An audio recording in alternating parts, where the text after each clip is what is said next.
questa forma è stato un secondo progetto, a dire la verità. Il primo progetto era la classica casetta così, ne vedi tanta. Mi sembrava non banale, perché non voglio dire che era banale, però volevo un'idea diversa.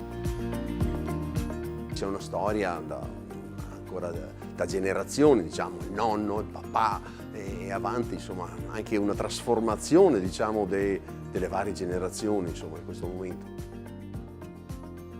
Venivi dal nonno che avevano ancora la stalla con le bestie, me lo ricordo, io ero piccolo, però la realtà era quella lì. Già il cambiamento col papà è stato già un po' difficile, perché c'era quella mezza via, ancora la stalla ma ancora qualche innovazione, e le fragole secondo me sono state quello che hanno dato questo input, appunto perché è stata una novità e ci ha creato una mentalità diversa nella nostra mente, un modo di vedere anche il mercato diversamente.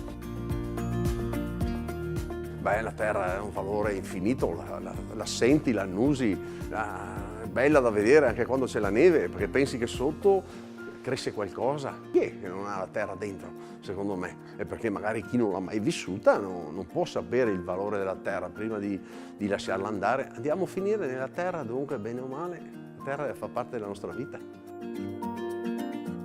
Il negozio adesso è per, secondo me, riuscire a esprimere diversamente le mie cose. La gente, secondo me, non voglio dire stanca dei soliti sistemi, ma ha bisogno di credere in qualcosa di diverso. Come io ho creduto in quei tempi là a una novità di cambiamento delle culture, secondo me la gente ha bisogno di credere in qualcosa di diverso. Ho voluto aprire questo punto vendita perché mi piace parlare con la gente.